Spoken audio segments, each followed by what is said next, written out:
Hey guys, what's up? Welcome to another episode of the Small Business Surgeon Podcast. Guys, I'm super excited today to bring you the youngest guest ever on the show. It's a real treat to have him on here, and he's got an incredible story that I want to share with you guys. I want to dig in and pull some things out of this young man's brain. He is the top salesman now for Break Free Academy, having ousted our friend Drewby Wilson from his perch over there. Guys, welcome Zach Sasser to the show. Zach, welcome, mate. Hey, thank you so much, Samuel. No, it's a pleasure, man. I've been looking forward to this show ever since you asked me a few weeks ago. So I'm looking forward to tell a little bit about my story, tell a little bit about, who I am, what I do, but also to share, some of the wisdom that I've picked up over the years from just hanging out with, super high producers and kind of the top dogs out there. So, dude, I love that, man. And I'm glad you're here. But before we get started, Zach, tell me, what did it feel like to knock Drewby off the top there the other day? How good did that feel, mate? Yeah, man. I mean, you're looking at me right now. I got a smile on my face. No, I mean, all love for him. He taught me a lot. Him and Ryan both trained me to learn so much, and I'm grateful for it. But I mean, it definitely felt really good, and it felt even better because I kind of knew it was going to happen eventually.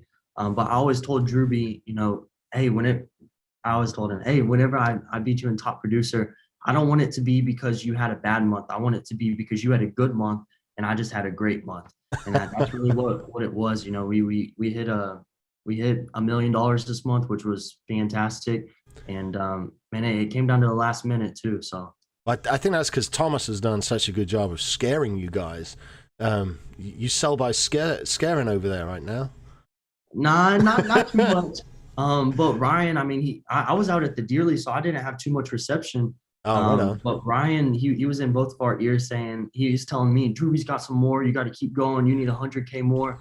And then he was in Drewby's ear saying, hey, Zach's got, 3 or 4 more people coming, you got to keep pushing. So that does not surprise me at all. That doesn't surprise me at all. That sounds a lot like it was funny because he told us that we always have a team meeting on Mondays, and he told us on Monday, and I was like, dude, I saw right through that. I knew you were just pulling our legs. So so that leads me to my initial first question, man, because you're still a very young man. You're maturing at a very quick rate. What does a typical day around Break Free Academy look like for you? Yeah, man. So usually I get to the office about 9 o'clock. Are you one of these morning routine guys? Have you already had like 5 hours worth of work before 9 o'clock, or you just kind of roll in, man? No, so most of the guys at the office do have a routine like that. Thomas gets up super early. Ryan, they always go up to the gym, to Mark Zeke's gym. Me, on the other hand, I don't really like waking up too early. I usually wake up about 6:37. I wake up, I eat some breakfast, get dressed, brush my teeth, kind of get ready for the day, and then I head out. Every once in a while, I'll wake up and I'll be like, hey, I woke up pretty easy. I'm gonna go to the gym early and kind of knock it out. But usually I like working out in the afternoon anyways, especially since I've been doing boxing. That's kind of the only option since doing boxing. So, man, I don't wake up at the crack of dawn like the other guys do. We got to get onto boxing later, man. I think we got that in common. I love to box, but so you get into work about 9 o'clock. And then what? You just hammer in Facebook leads, or let's give me an insight into how your day works. Yeah, so usually right about 9 o'clock. Monday's different because we have a team meeting at 10, but every other day is usually the same. So I'll get into the office usually about 9 o'clock. Kind of set my day up, plan, hey, this is what I want to do. So right here, I got a sticky note with kind of like the top 4 things that I want to do for the day. Kind of like if I get those things completed, then the rest of the day will be counted as a win. So I kind of lay out my day like that, and then I kind of just get straight to it. I'll check my emails, look for any leads that came in over the night, start reaching out to them, start following up with other people. I have kind of like my CRM set up for people that I need to follow up with right now, next week, kind of later on. So I'll start with the most recent ones, kind of check in with them. And it's not really, hey, are you ready to buy it? It's kind of just like, hey, what's up, man? What can I help you with? So I just start checking in with people and kind of set those replies up for later in the day, because I mean, I sell to high performers, elite business owners that they're super busy. That's So true. Yeah. reaching out to them early in the morning, giving them the whole day to reply, it seems to work out pretty good for me. And me, you sold to me as well. Don't forget that. For sure. So, what I like to get out of this podcast is little stuff that my audience can take away and use to further their businesses and improve their stuff. And I know that you guys over there at Break Free Academy are super big on something Ryan has coined as permission-based selling. Right? Can you take us through what a permission-based sale would look like as opposed to a typical cold call trying to sell some stuff? Yeah, man, for sure. And I think this is actually going to be a huge golden nugget for all of your listeners, because this kind of takes the stress and the anxiety out of selling, because you're not showing up to the office and being like, hey, who am I going to sell to? I got to make 100 cold calls. I'm going to hate my life at the end of it. It kind of takes all of that out of sales. Dude, Glen Ross was pretty depressing when they were all sitting in there just hammering leads over and over. And I think it rained the whole movie, didn't it? Yeah, no kidding. So there's an easier way, right? For sure. Yeah, for sure. So I mean, I've done it the hard way. I grew up in an entrepreneurship family. So I started, my dad had a roofing company. So I started selling roofs at probably like 15. Oh, nice. Imagine that, dude. Imagine being 15 and I had long hair at the time. So I had a little ponytail in the back. Oh my goodness. I shouldn't have told you that, because now you're going to go dig up those pictures. But I'm not. No. No, we won't do that to you, mate. But yeah, tell us a little bit more before we get lost in permission selling. Tell us a little bit more about the history of Zach and the history of your sales. Because I now I'm trying to imagine you as a 15-year-old with a ponytail trying to sell me a roof. I'd probably throw rocks at you, to be fair. Yeah, man. I mean, it probably wasn't too far off. I heard some pretty choice words, but especially that was back whenever, I looked at sales as just kind of making money and just kind of doing that. So it was a little bit awkward, but yeah, so I started off in selling roofs whenever I was about 15. It was a family business. I knew I wanted to own my own businesses one day, start doing sales. I kind of saw that as the progression. So I just, a storm hit in 2017, and that was what was that? I was 17, probably my junior year in high school. So it hit my hometown. So I was just reaching out to all my friends and family. Hey, let me come give you a free roof inspection. Insurance will cover it, all that sort of stuff. I started doing that. I door knocked, and man, I got to tell you, that was probably the best start that I could have gotten, because whenever I got here to Break Free Academy, I kind of already had that rough and callous skin. I was used to people throwing doors in my face and throwing rocks at me. So nah, man, I'm forever grateful for that. Plus, I mean, it was good money too. Roofing, there's tons of money in it. Some of the richest people I know are roofers. So no, it was pretty cool. I started with that. I was working at Chick-fil-A. That was kind of like my family's place, because we love to eat Chick-fil-A. So we always got free food. We played football, so we would always go by and just eat a bunch. We were just teenage boys. So I ended up quitting Chick-fil-A and going all in for sales. And then, yeah, and kind of my next sales job from there was I started doing digital marketing. That's kind of why I plugged in so well with Apex, because I already had a background in digital marketing and Facebook ads and all that sort of stuff. Right. So I already knew what I was talking about. So I kind of went into that, started a digital agency. I think it was right about 18 whenever I started that. Started generating leads for my family's roofing company. Did pretty good at that. And then that's whenever kind of the BFA opportunity came, and I've been here for 18 months. So a little bit over 18 months. Dude, so that's a lot to unpack in such a short space of time. I'm really curious. Tell me what motivates you, man. How does a kid like you see all these guys all around you? Is it difficult to stay motivated, or is it, man, it seems to me like it must be a fast track. No, yeah. So motivation every once in a while, motivation comes and goes, but motivation really is not an issue for me. I'm always surrounded by people that are pushing me. People like Jose or Ryan that pour into me and show me bigger picture stuff. So, I mean, motivation's no issue to me at all. But every once in a while, maybe like in the gym or something like that, I just won't feel like going to box and get my face beat in for a day. But that's kind of where that discipline comes in, and just kind of doing the work despite. That's one of our core values here at Break Free Academy. So just going and just saying, hey, I know I need to do this, so I'm just gonna go do it. So no, I got you. I got you. So it's taken you less than 18 months to go from, what were you? Were you like a phone sites consultant? Is that how you got started? Yeah, that's actually where I met you. So you started using phone sites, and I was like your concierge. So I was helping you use phone sites, showing you how to build it, and yeah, I was just walking people. It's a super simple software, but sometimes people get complex or overwhelmed. So I just walked them through building their first funnel, and these are all BFA Apex ideal clients. So Hmm. I would just start bringing up Apex, and if they showed interest, I would talk to them a little bit, but I couldn't really sell it. And you were actually one of those first people that you were like, yeah, I'm interested in Apex. Tell me about it. So I told you about it, but I couldn't sell it. So I sent you over to Drewby. I set you up, Hmm. and I kind of set him up on a pedestal too. I'm like, hey, he's a really busy guy, but let me see if I can't squeeze you into his schedule. I mean, all the time I would just go into Drewby's room and be like, hey, if someone wants to talk with you. He's like, all right, set him up for this time or something like that. Hmm. So I'd set him up on a pedestal, and I mean, 90% of them closed anyway. So you were actually one of the first people that kind of went through that process. So Yeah, that was the point, though. I mean, I was wanting to be in Apex before I bought phone sites. I don't think I was a particularly difficult customer to close, and I don't think I will be on any of the future products either. I mean, I see the value in what BFA has, but you went from the phone sites intern to top producer in 18 months, man. What was the secret there? How did you achieve that? secret sauce. This is something that a lot of people are always asking. What's the key point to getting there? I kind of have a different point of view on it. So I don't really think there was one thing that got me from phone sites intern to here. Hmm. If I had to choose one, I would say maybe hard work.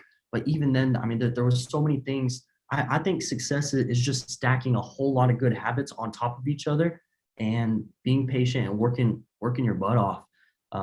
So I think it was just a whole bunch of good habits, a whole bunch of curiosity, ambition, working hard, work ethic, all of that stacked on top of each other, and really just knowing kind of where I wanted to be 18 months from now whenever I started at phone sites. It would have been easy for me to start at phone sites and still be building those funnels, which Yeah, I mean yeah. I didn't really enjoy. I mean it was cool being around None of us everybody, enjoy but building funnels, man. That's why we had the phone sites concierge build them out for us. for Like it's sure, just, I enjoy when funnels run, but like setting them up and building them, it's a pain in the butt. No wonder you wanted out of there. for Um, sure. dude, I got to skip ahead though, real quick, because 18 months to top producer. Like, what's on the target for the next 18 months? Where do you go from here, dude? That's a good question. Um, that's actually a really good question, and it's definitely something that I need to sit down and kind of lay that out. Um, 18 months from now, obviously, I don't want it to be my first month being top producer. I want it to be my 18th consecutive month. Mm-hmm. I want to have other businesses on the side of Break Free Academy kind of running themselves. Yeah, yeah. I want to build relationships and start investing into different things so that, really 18 months from now, financially, I'm in a totally different space. But I mean, as the finances go, I mean, whenever you're making 100K versus when you're making a million, there's a bunch of changes with who you are in order to make that type of money. So Oh, no doubt. uh, Yeah. growing mentally, growing physically too. That's kind of Um, why I'm boxing and lifting. So Yeah, it's making just the money's easy, dude. Keeping it's the skill set. Keeping it's the real skill, and for we sure. we all still got to learn to do that a little better, no doubt. So you must see a lot of businesses, a lot of business owners. You must get a pretty interesting insight. Obviously, the majority of it confidential, but you must get a pretty interesting insight into the inner workings of companies from where you sit. How have you taken those lessons and used them to your advantage? Because I know that you've now got a couple of different things going on that have to do with Google and rankings and tree trimming of all things. So tell us a little bit about how you've managed to take the things you've learned and put them to your advantage, man. Yeah, great question. I honestly think being at Break Free Academy and being surrounded by all the business owners, high performers that I'm surrounded by, picking up from them and using this as honestly like the biggest opportunity a person my age could have. Mm-hmm. I genuinely believe it's fast tracked me, cut my time for success in maybe not half, but I mean, it's fast tracked me by 10 years. Oh, It's, easily. Yeah. I mean, I know 30-year-olds, I know 40-year-olds that aren't doing the type of stuff that I'm doing it in the most humble way possible. But that's just testament to being surrounded by, I mean, being in the same room as the type of people that I'm surrounded by, and learning, learning how to build a business. The tree trimming, I mean, that's a perfect example. Yeah. Talk us through that for a minute. Tell us how that came So about. yeah, so the tree trimming, basically what I did before Break Free Academy was I made websites and I Hmm. would label them, tree trimming company in San Diego or Dallas, just generic terms like that, Yeah. just a Yeah. city and a job. I would do roofing companies in Dallas, all sorts of stuff. And I would make them show up first on Google. It's called SEO, search engine optimization. Hmm. And I got really good at that. And so I have these websites. I have probably six right now that are showing up number one in all these different niches and cities and stuff like that. Some of them are roofing, and I just send them to my dad and my brother, and Hmm. they close them. He just closed one the other day, so I mean it's kind of mailbox money at this point. I think I'm getting a check for 1,400 for doing nothing, for Right. just sending a referral to my brother. Um, but the tree trimming, kind of what that was I sent it to somebody else, and I had another tree trimming business, and I was like, I mean, people pay for leads all the time, so I just went to Thumbtack. I found somebody that was already paying for leads, and I was like, "Hey, you want my leads too?" And Yeah. they're like, Yeah. "Yeah, for sure. Can we do like a commission split?" And I was like, "Glad you asked because my leads are going to be way better than Thumbtack. So I want to get paid more than just $30 per lead because Right. Thumbtack's sending it to 5 different pros. I'm sending it just to you. I know you're going to close it, and you better close it." Um, so I started sending them to other tree trimming businesses, and dude, these tree trimmers, they don't know how to run businesses. They're so messy. They don't understand systems and processes, and they're so and I mean, it's not their fault. It's just what they're used to. They're so Hmm. focused on trimming a tree Yeah. and the difference between an oak tree and an elm tree and all this sort of stuff. They're just not the best with businesses. So I mean, my leads would get ignored and not reached out to right immediately. And you know how important that is, Yeah. especially when Yeah. somebody's searching for tree trimming in Dallas. I mean, you got to reach out quick Yeah. They're not doing it for a hobby, man. They need a tree trimmed.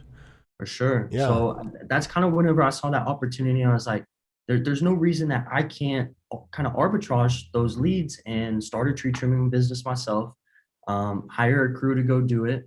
Um, in the beginning, I started estimating. So kind of what that process looks like is people call me or they fill out a form. Hmm. And in the beginning, I did it myself. I would just reach out, "Hey, can you send me some pictures?" Because I didn't want to go out there. Right. They would send me some pictures. I would send it to my crew. I'd be like, "Hey, how much for this?" And they'd be like, 1,500. I'd text back the customer. I'd be like, "Hey, we can do that for $2,000. When were you wanting it done?" Hmm. And I just kind of assumed the sale. It's a lot of sales and systems and stuff like that I picked up on that has allowed me to be successful in this. And that's whenever I realized, the way I reach out, the way I get pictures, the way I schedule a job, I can hire somebody else to do that, maybe split the commission with them and free up my time for Break Free Academy because it started, I did it probably for a week and I noticed my sales kind of drop off and Hmm. I was like, I don't want that to happen. So I ended up hiring my mom actually. I just pay her 50% of whatever we close. And I mean, it's just mailbox money. I just had some checks pulled up on the desk and Thomas walked in and he's like, "Is that your tree trimming business?" And he was just talking to me about it. I was like, "Yeah, dude, I literally do nothing but count checks for it now. My mom runs everything." And then the crews cut the trees and remove the trees and all that sort of stuff. Dude, you've done really, really well. Um, so man, I love the fact that you've just got multiple streams of income already at, what are you, 21, 22? Yeah, I'm 21. At 21, man. I love the fact that you've had the ingenuity and the foresight and the wherewithal to set that shit up, man. I think that's just really cool. As you get to see inside other people's businesses, the one thing that you said about the tree trimmers that really stuck out was, they can trim trees, but they don't know how to run a business. And looking at your exposure to entrepreneurs and small business owners, a huge part of successfully moving from employee to business owner is mastering, or at least having a really good comprehension of the sales process and how to generate a lead and how to turn a lead into an appointment, how to turn an appointment into a sale. In your opinion, Zach, where do most business owners and salesmen, where do they trip up and where do they fail in the process? What's one of the weakest areas that we can have my listeners go out to work on and improve their skill sets? Yeah, great question. So I would say there's probably going to be two. So the first one is probably not being good at sales and thinking sales is going out cold calling 100 people, kind of like that boiler room style sales, and Mm-hmm. just I mean they're mad at the end of the day. They didn't make a sale because I mean they just don't understand kind of the psychology behind sales. I mean, sales is nothing more than solving problems and kind of being that person that people can know, like, and trust and solving their problem. Mm-hmm. So in Apex, this is something cool. I really don't do business with people that pitch me or anything like that. I do business with people that I just think they're kind of a cool person. A great example of this is Adam Neese. He's Mm-hmm. my credit card processor. He's just a cool dude. He played football. He's a younger dude. He's really successful for his age too. So I just think he's a cool dude. I just reached out to him. I'm like, hey, you're doing my credit card processing. Set me up for that. So I think kind of that permission-based selling, I think that plays into it. But just being a cool person and kind of understanding the psychology behind sales, I think that's a good one. And the other Mm-hmm. one is probably once you get good at sales, kind of staying in that position and not realizing there's another level to it. And that's whenever you got to start learning more skills, which is systems, processes, stuff like that. The cool thing about the tree business is I kind of went straight to that level. I never learned how to trim a tree or anything like that. Right, I just right. focused on the systems. And one of the best dudes that I know with these systems is probably Keith Pike. He's one of our executives. He has the number one Remax broker in the country. Mm-hmm. He has a mortgage brokerage, so he doubles up on those commissions. He has Yeah. an insurance company, so he triples up on those commissions. Trying to talk him into doing a roofing company because, I mean, if his team's doing 2,000 houses every single year, every once in a while they're gonna fail inspection because of the roof. Yeah. I mean, if Yeah. you could get millions in revenue just from his agents' roofs, I think that's another income stream. But focusing on the systems, I think learning sales, that's going to be the first skill for you. Once you learn that, then you're good to go. And then the second one is going to be transitioning, kind of working on your business instead of in your business, and becoming that business owner instead of just a one-man show. Dude, that's a great answer. I really want to dig just a little bit more on the sales skill set. What's the most important, or the couple of most important things that you can give to my listeners right now for them to go work on to get better at sales? Okay, so I'm sure you've all heard, have a tough skin. You have to go through the nose to get the yeses. Mm-hmm. Another good skill for me is looking for a blue ocean. So this Oh, is good this one. is Yeah. something that Yeah. people don't focus on, and this is something I've thought about. If the world ended today and Ryan walked into my office while I'm on this podcast and is like, dude, get the fuck out. What would I do? What would I go sell? And I was thinking, all sales is kind of the same, but it's not at the same point. Mm-hmm. You can learn something, but what I would look for is I wouldn't go sell, I don't know. I want to go sell houses, or I want to go sell credit card processing or roofing or something like that, unless I knew of a marketing angle that I could kind of get in and just kind of exploit, something that set me apart from others. I think that's crucial to my success at Break Free Academy is honestly, our program is unlike any program out there. So it's a blue ocean for me. People can be Right. like, hey, I'm thinking about buying Cardone stuff, or I'm thinking about buying into this program. I just kind of tell them, hey, this is why we're different. And it just kind of makes it a no-brainer. So I think being in a blue ocean and having an angle that you can attack sales at, automatically that's going to set you apart, and that's going to eliminate a lot of frustration because you're not having to go out and compete with people that, I mean, maybe their product's better than yours. Just Mm-hmm. make sure you have the best product out there. I think that's a really good one. Dude, that makes life a lot easier having that space to run, and not being in the red water with all the rest of the sharks, man. I like that answer. And for those of you tuning in, I didn't brief Zach on any of these questions. He's just answering them off the top of his head, and he's doing a wonderful job. But I'm totally putting him on, on the spot here. Why does nobody like calling leads, Zach? What's up with that? I don't know, man. I never understood that one. Maybe in the beginning, whenever I was selling roofs at 15, I didn't like knocking doors, but I think I just realized this is what I need to do in order to get good. If I keep doing it, if I don't quit, then eventually I'll get good. And really, and the hard stuff's what makes us better. The hard stuff's what's improves you. Getting outside of that comfort zone. So just kind of knowing that and doing it anyways. I guess, I don't know, maybe people are soft. Maybe they don't want to do the hard stuff. Nobody wants to do the hard stuff. I never understood it. I just know that if people call the leads, they got a whole better chance of closing them. It just, whenever I've built sales teams, that was the biggest resistance I ever felt was, hey, did you call your leads today? Oh, not yet. Like, what the hell? Come on. What do you mean? Yeah, you exactly. Like money? So, we've all got specific ways of when that first text notification hits, the first email notification hits, and you've got a live one on the line, you've got a lead come in. Tell us, man, because we've all got different processes, we've all got different setups depending on what industry we're in. Me being in real estate, I've got a very comprehensive automated lead follow-up system, and then as that follow-up system trickles through, as people respond to the bots, then it comes over to the live side, and me or one of my guys will take over and start interacting with the client.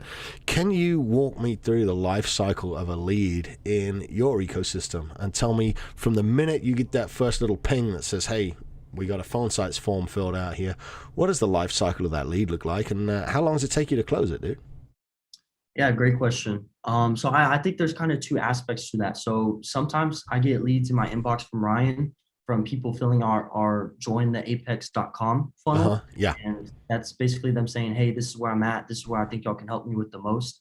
So with those, what I do is once I get that, I immediately reach out and I'm like, hey, what made you decide to reach out to us? And this is something that we teach in the Build Your Machine program in Apex. This is like the go-to, it cuts through all the bullshit. It just, hey, what made you decide to reach out to us? Why are we here? What are we doing? Exactly. Yeah. And this is a template. I go to my phone, I search, I say BFA1, and it automatically templates it out. So I just have to change the name, and it's like, hey, Samuel, Ryan shot me your Apex application. What made you decide to reach out to us? After that, they'll reply whatever they say. And usually it's another template, okay, cool. I'll entertain what they said a little bit, and then I'll go straight into, what do you think we can help you with the most? Because at this point, these people already know what Apex is most of the time, or else they wouldn't be on the jointheapex.com funnel. Yeah. So they're like, hey, I just want to be surrounded by high producers, or I just want to up my sales game, something like that. Dude, is there a most common problem, or this is just for my own pure edification? Sorry to interrupt the answer to the question. Is there a more common problem that you run across for people coming into the group, or is everybody kind of unique? No, so really, and this goes into our Motivational Monday call that Ryan released last week. I mean, nothing's unique, really. So these people are, they all think, hey, I'm kind of in a unique situation, but here's where I'm at.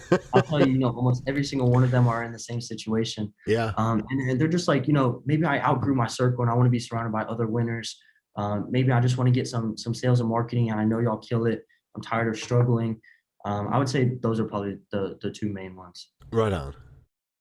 So we're now we're interacting with a lead. We got one on the hook. We're interacting with it. So where do we go from here?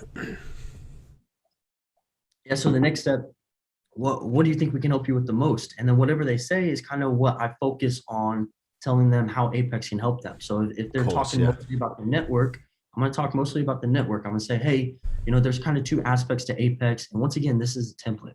So I search, I think it's Apex breakdown, and it just types up like 1,200 words.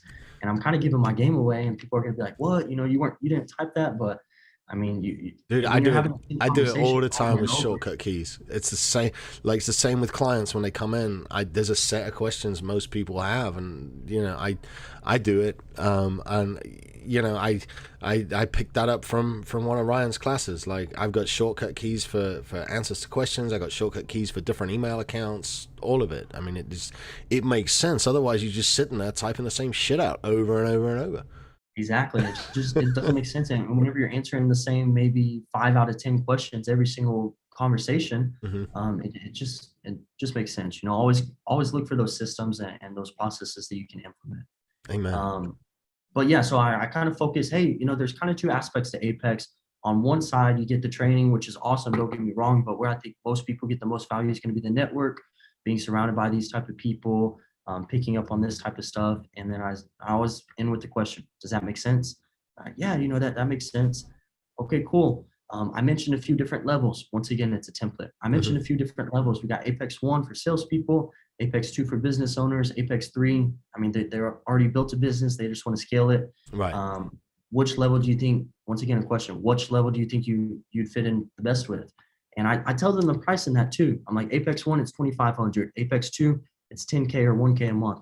Apex 3, it's 50K or 5K a month. I tell them the price right there so that I let them tell me, because I mean, there's no sense in me selling somebody on Apex 2 if we just need to get them in Apex 1 because they literally don't have $10,000 to drop on this program. Right. So I tell them the price, and then the stress is out of, okay, it sounds good, but how much does it cost? They just tell me, I think maybe I could fit Apex 2, but maybe I should start in Apex 1. I tell them, that's never a problem. We can always start you at like Apex 1, build you up, get you those sales coming in, and then take you to Apex 2. That's the whole idea of our program, is to help you win, help you level up, go through the programs. So man, I'll tell you, a lot of my sales are pretty similar. So let's talk about when it goes bad then. Let's talk about old Harold that fills out the form and doesn't answer the phone. How do you keep leads? How do you keep up with leads? And the most important question at the end of it all is, how do you re-engage a dead lead? And why is it a meme? Yep. So you already know the answer. But I want to hear it from you. You're here to educate my listeners, not so much me, but the listeners, dude. So tell us the process for re-engagement, and what happens when nobody answers the phone, because a lot of people, they'll get leads in and they forget they're spending $7 or $10 or $15, whatever it is, to acquire the lead, and they'll call them twice, and they didn't answer. Well, shit, that's that, and that's not only is it, I've not serviced somebody with a problem, I've not helped this individual, but it's also, I've spent, $15 on that fucking lead, and now I've got nothing. So it's more like, I love when things go right and we sell shit easily, but looking at it from a business training perspective and getting the most out of this for my listeners, I want to know what happens when the guys don't respond, and how you manage to keep up with all that, and how you get them to re-engage. For sure. So first off, I want to say, some people, like I said, I'm dealing with high producers. So sometimes they'll fill out the application. They'll say, hey, I did 10 million this past year. I did 20 million or something, an insane number. So first off, just understanding people are busy. Don't be annoying. Don't be like, hey, hop on a call with me. I'm not calling them every single 10 minutes trying to get on a call with them. I just reach out first day. Hey, what made you decide to reach out? Sometimes they don't answer. I would say probably 70, 80% of the time they don't answer. Second day, same thing. BFA 2 is my text shortcut. What I say with this one is, hey, Ryan shot me your application. I forget what I say. Ryan shot me your application. Just want to make sure we got you the help you needed. What made you decide to reach out? Once again, same thing. Day number 3. Hey, Mike, I got your application. Haven't been able to get a hold of you. If you'd rather hop on a call, we can schedule a call too. I'll attach my calendar below. I'm good either way. Just let me know. And usually I would say 80% have replied within those first 3. Oh, wow. And then after that, usually it's GIFs, it's memes, it's the you good dude, or the I don't know, Pablo Escobar sitting waiting. Yeah, so I like the little meetings, gifts. So I like the little dancing African kid. The face I make when you answer my text messages, and it's the little I don't know dancing that kid. one. I I send gotta that one get that quite a one. bit. I'll toss it you in the group. All right, cool. But I use that one. I use that one quite a bit. So the life cycle of this lead, then, have you closed anyone on month 17 that you picked up on month one, or does your general life cycle run shorter than that? All the time. I actually have one closing this Friday. I hope because he's been pushing it off forever. But he's like, dude, I'm finally in the position that I want to. He was one of my first phone sites clients, and he just, I mean, just building those relationships. Um, I I look at it less as a sale and a lead, and more as building that relationship, so that even if you don't buy Apex one day, Hmm. I'm still gonna have that relationship with you. We're still friends on Facebook. I love using social media to connect with my prospects because one, it lets them know, hey, I'm a real person. And Hmm. I mean, I buy from people I know, like, and trust. So other people do too. So them saying, hey, I saw you got top producer. I think I want to give you my money this month for August. I mean, people do that. I had somebody do that yesterday. Um, so yeah, building those relationships. 17 months. Yeah, I think I'm gonna have probably a 17-month close this Friday. Dude, well So done. it happens all the time. So staying in contact with those people for sure.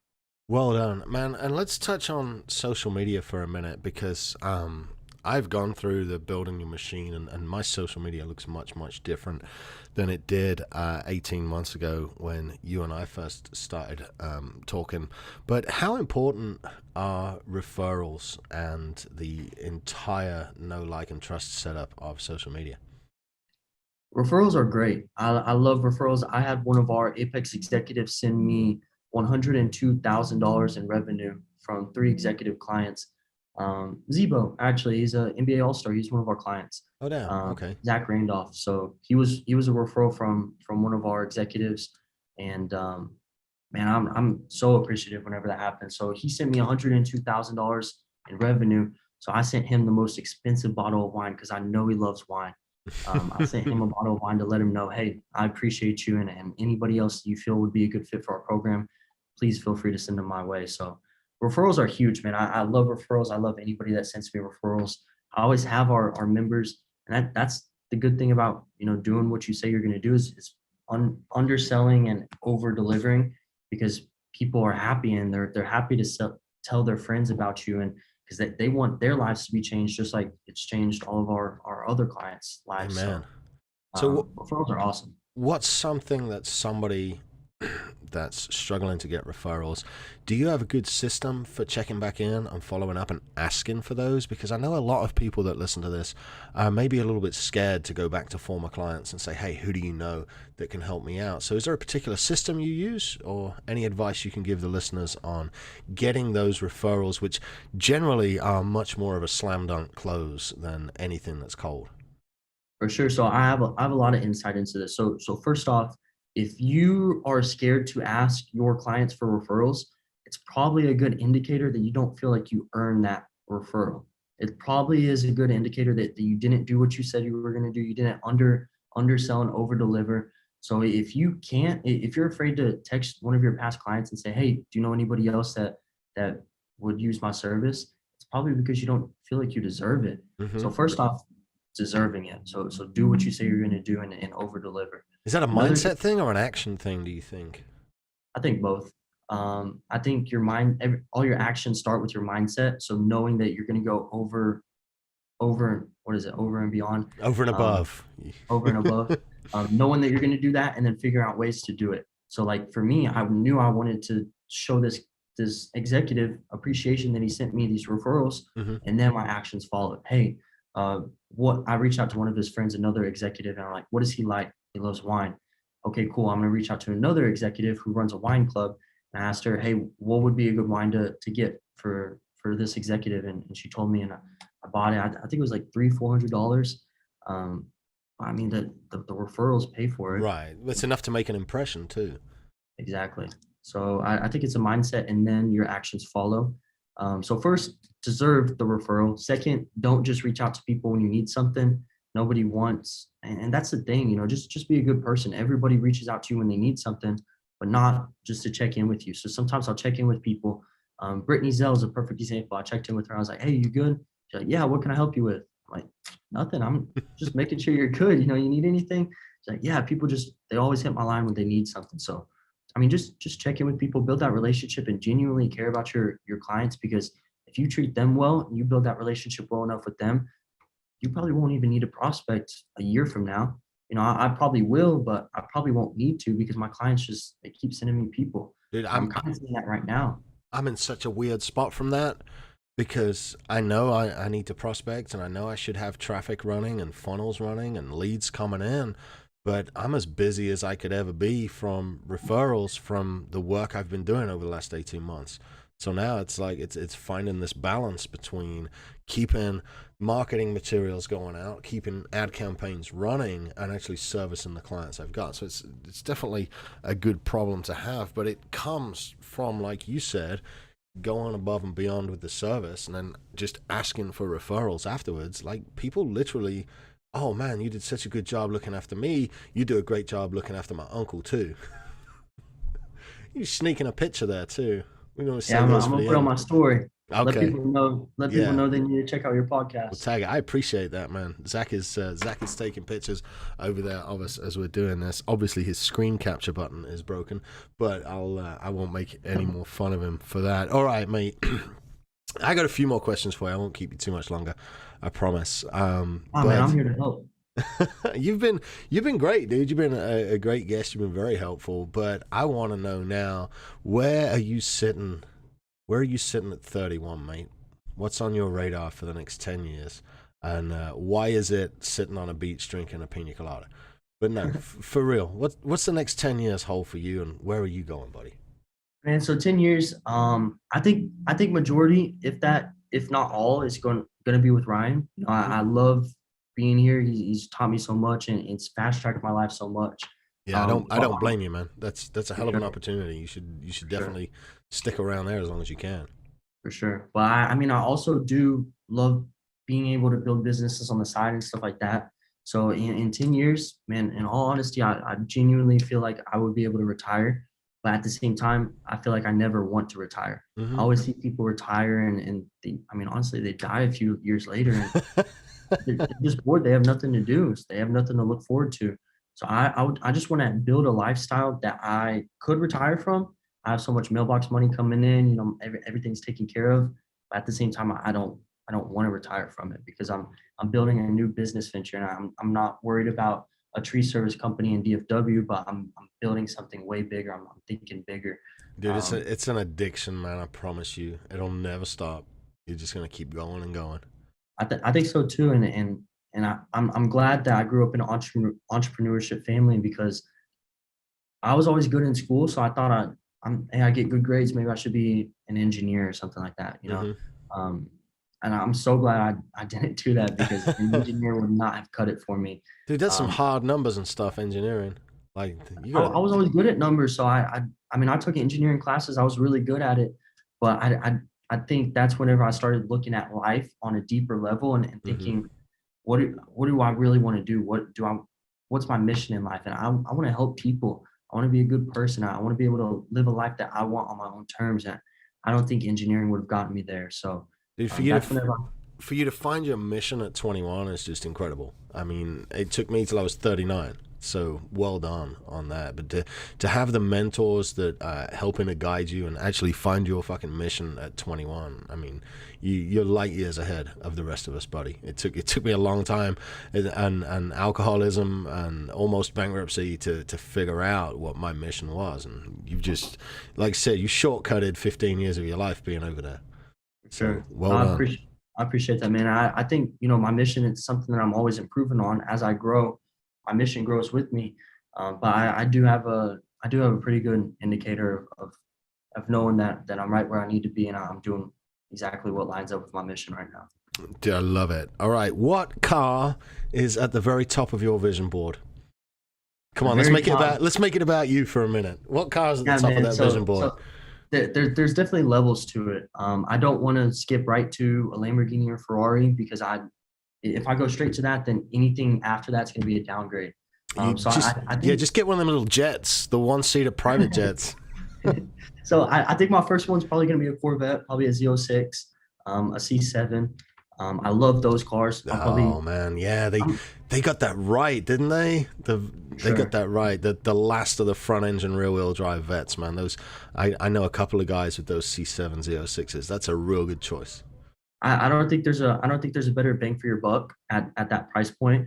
After that one, I'll probably go. I'm kind of torn between if I want to go to like a McLaren at like the Hmm. $150,000 mark, Yeah. and then after that go to a Lamborghini, probably Huracan, and then at the top right now is a white 488 Ferrari. Oh, nice, nice, dude. I've actually got a red 488 on my desktop, but I'm all about that Audi wagon, man. That RS6 Avant. Have you seen those? RS6. No, but Dude. a girl that I'm talking to, she just got I think it's an A5. Now I Mhm. never really paid attention to cars, period. But ever since, I mean, she went out of town. She let me drive it for the weekend, and dude, Audis, I love them. And that was an A5. I think the Yeah. S5s are way faster than that, and RS7s on totally Hmm. different levels. Those So RS7s, it's like literally just wearing a rocket on your back. It's an immense amount of fun. They're north of 600 horsepower and all-wheel drive. And dude, I've always been a yeah, massive fan of cars. And the funny thing for me when my main company went under and I was having all that. Bad time. Cars just took a back seat, and I didn't add a car to my vision board until about 2 weeks ago, and we're 4.5 years away from the company collapsing, and it took me took me all of that 4 years till I added a car back on my vision board, but it's there now, dude. I, And I I think I think it's been in your vision board in your mind, just not on the actual board. Because whenever you first signed up with phone sites, I remember you told me we talked about your whole story, kind of where you were at and everything that had happened. And you told me red Ferrari way back then. So oh that's yeah, why I always reference it. It's but not that because you that's told me that's the past like, 2 months. nah, red Ferrari's like, I got to get some apartment buildings and some shit lined I'm right out. there with it. I got to get some I'm rental properties. I got to build my investment portfolio back up before I start messing with red Ferraris. sure. But my company can go lease an Audi within the next 6 months. So there's a whole there's a whole bunch of difference there. We're not looking at Sure. spending anything on a Ferrari yet. Jesus, I'll get all kinds of trouble if I had a Ferrari. But it's nice to know there's a few in the parking garage that we can sneak outside and go look at. Uh, whenever we get to do that. All right, mate. I've got just a couple more questions for you before we get out of here. And it's been good just shooting the shit and getting to know you a little bit better, man. Because we've been putting this off for way too long. Man, this is a tricky question with your age, but I'm going to ask it anyway because you've got the experience to back it up.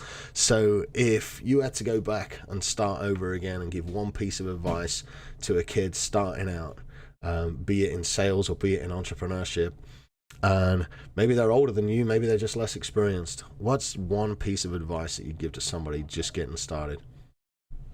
Yeah, that's a great question, and it's definitely something I wish I knew maybe even a little bit sooner. I learned it pretty early, but I think I would say find a mentor, find somebody that's where you want to be. Hmm.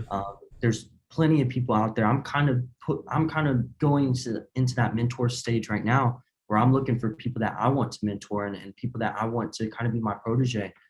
There's people out there that would love that. Ryan, he loves having me around because I'm kind of like his success story. He kind of Absolutely. gets to claim me because I'm growing up in his organization and he's building me. So I mean, people are out there that they want people that will just work hard and be coachable. So it's not too hard to find. I know every once in a while you'll feel like nobody's out there like that. I'll tell you, we got a whole network of people that would love to do Hmm. that. So find a mentor. It's going to cut your success and think of it as an investment. It's going to cut your success and your what am I trying to say? Time in it's, half. it's going to Um, reduce the timeline. Yeah, it is. yeah, so think of it as an investment. Even if you come in being an intern for phone sites, making minimum wage and not really liking building funnels, think bigger. Think Yeah. about the people that you're in the room with. Think about the stuff that you're learning, and think about where you're going to be 18 months from now, but let alone 5 years from now. Well, having mentors has helped me advance a lot. I like to think, like I built 2 7-figure companies by myself, and how much different life would have been if on that second one I'd have set some ego aside and gone and found some mentors. But the one thing that a lot of people, you know, they lose sight of, especially when they're reaching out for help, is, you know, no, I'm not the most successful fella you'll ever meet, but I'm more successful than a lot of fellas. And when somebody reaches out to me, I love nothing more than mentoring people and teaching them the things that I've learned and helping them shortcuts. So if somebody's out there that's looking for a mentor, a lot of guys, once they get to the top of the hill, they like to turn around and give back. Do you find that? I mean, I know you see that in Apex all the time. 100%. I think the biggest thing with that though is don't half-ass it. So don't go looking for a mentor if you're not willing to put in the work and say FYE, you know, forget my excuses and be able to do everything that they say, because that's one thing that I hate and I love. You know, somebody comes to me and they're like, hey, you know, can you help me with this? If I know that person's an action taker, I've got so many people I follow up with trying to get them into Apex and they're just not at that level yet. I'm pouring into them. I'm helping them make some more sales. I'm helping them level up, because those are going to be my biggest supporters whenever they get into Apex. They're going to send me the most referrals. Absolutely. So helping those people come up, but at the same time, you know, I always get people that, and you can tell by the way they're asking these questions too, is they're just trying to find a shortcut to success. They're not willing to do the work, and those are the people that I kind of just brushed off and I don't help. So make sure that you're ready for that and you're willing to put in the work whenever you do think you're ready for a mentor. Hey man, there's nothing more frustrating than as a mentor giving people things to do and setting them homework and then coming back the next week and nothing's been done. There's nothing more frustrating than that. All right, my friend, do me one favor. Tell everybody listening where they can find you online and also where they can contact you to join Apex and learn a little bit more about what we got going on at Break Free Academy. For sure. So as far as finding me, I'm probably most active on Facebook. I'm on Instagram too. But hold on, I think someone's calling. Popular as well. Can you hear that? Oh yeah. Yeah, someone's calling. Sorry about that. It's all right. We're not going to edit it out. Don't worry. This is proof that Zach's actually popular, guys. No, as far as finding me, Facebook, it's probably going to be facebook.com/real Zach Sasser. So it's ZACHSASSER. Instagram is going to be Sasser21, and shoot me a message on one of those, Facebook or Instagram. I see all messages that come in. Okay. Most of the time I reply to, as long as you're not one of those people asking for free information and not willing to do the work. But those are going to be the best places to find me. Those are going to be the best places to connect with me about Apex too. I mentioned the join the apex.com, but I mean, that goes to all the sales reps. So just shoot me a DM and I would be happy to answer any questions, you know, explain what our program is. And yeah, you know, no pressure with me. There it is. That permission-based selling that we talked about. I am going to put those socials in the show notes and make sure everybody's got a way to reach you. Is there anything else you'd like to add before we close out, my friend? Man, I would say anybody that's listening to Samuel, you're in the right place. You know, listen to this dude. He knows his stuff, and he's a killer, and all he wants to do is help people, and he's well on his way. So he's somebody that I look up to. So he's definitely somebody that y'all should look up to too. Oh man, that was super kind and totally unexpected. Thank you. Guys, I want to throw a huge shout out to my buddy Zach. Zach, thank you for coming on the show and thank you for dropping so much knowledge in such a short amount of time. Huge congratulations as well for not only being my youngest guest, but also being the youngest top seller ever at Break Free Academy and breaking some records over there, mate. So well done. Be sure to look out for this guy and run over to his socials, give him a like, give him a follow. And if you're interested in learning a little bit more about permission-based selling and about these likable, attractive characters that these guys help build, reach out to him because it really is worth every penny.